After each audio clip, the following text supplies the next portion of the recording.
how to make your child stop using mobile phone too much. Let's call it screen time. Screen time includes everything: using mobile phone, playing video games, watching TV, or squandering time on laptop. Excess screen time is such a big problem today. Clients have told me that their children's screen time is very high these days. It ranges from 4 hours to even 10 hours a day. Yes, it can become that bad. What's wrong with it? Parents complain that their children are completely lost. They don't study, they don't eat, they don't interact with family members. The only friends they have are online. They don't go out to play, just lying in the bed all day, lost in their virtual world. They don't sleep on time. And it's all because the child's life revolves around mobile, video games, laptop and TV. It's like this screen time has consumed their child. So, what can be done? I'll first begin with things that you shouldn't do, things that don't work and can make the problem even worse. First, requesting. Sometimes you think if you just be nice to them, if you ask calmly, "Beta, please give me the phone back, please don't use it so much, it's not good for you," they will someday listen to you and comply. Well, they won't. Requesting would rarely work for this issue. Second thing that won't work is testing their willpower. Some of my clients tell me, "Why should we have to stop the child from using the phone? I want my child to stop on their own.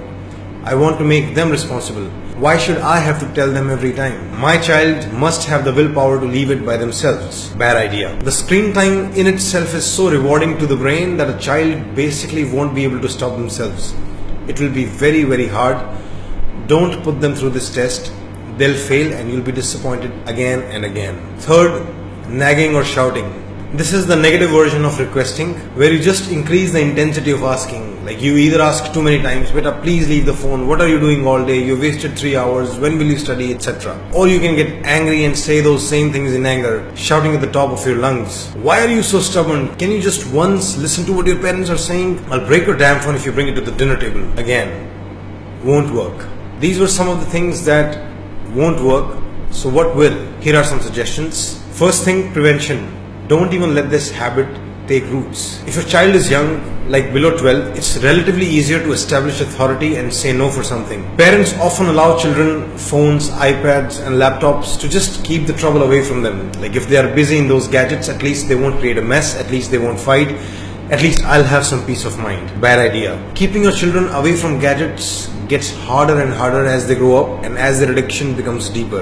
It becomes extremely difficult when they are adolescents, like above 12. Habits are formed and they are big enough to start challenging your authority. So to all the parents whose children are younger, let me tell you, if you don't become careful and strict right now, hell is coming. It's not pretty. Prevent it. Now, how do you actually do it?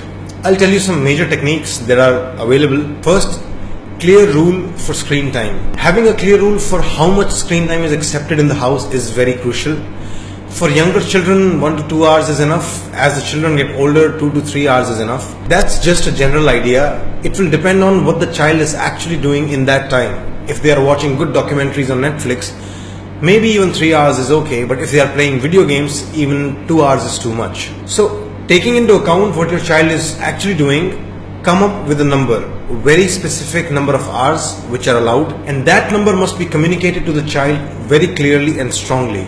So if you decide, for example, 2-hour limit of screen time, make it a rule and don't let them break it. Second, clean policing. Probably the most successful technique here is policing, by which I mean using your authority to say no. Think of their screen time like they are bringing stuff from other countries into this country.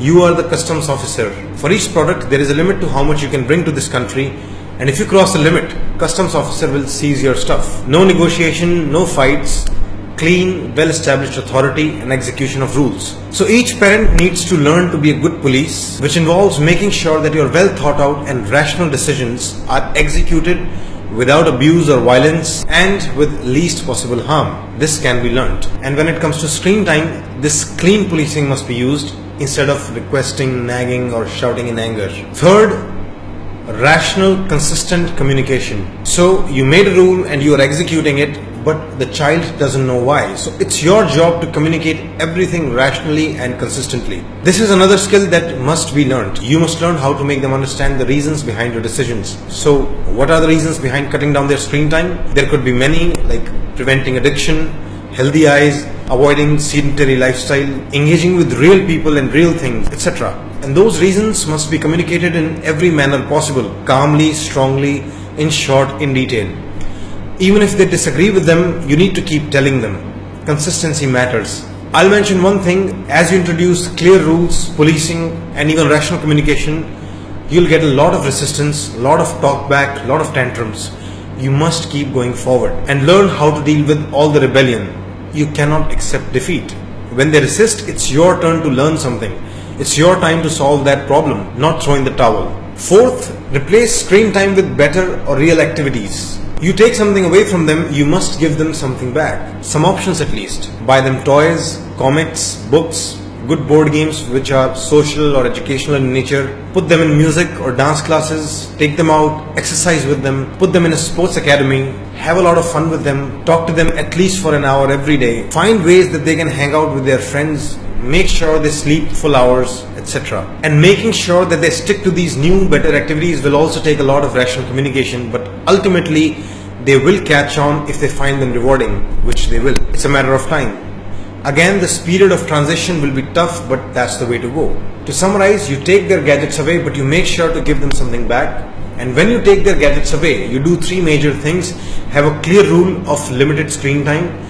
Execute that rule with full authority with least possible harm, and support all of the above with consistent rational communication. Finally, do it as early as possible in their childhood. If you don't do it, you'll probably need a counselor's help later in life to make that happen. So prevent future hell by acting today. You've been warned. That's it. If you think your son or daughter needs counseling or life coaching, you should book an appointment.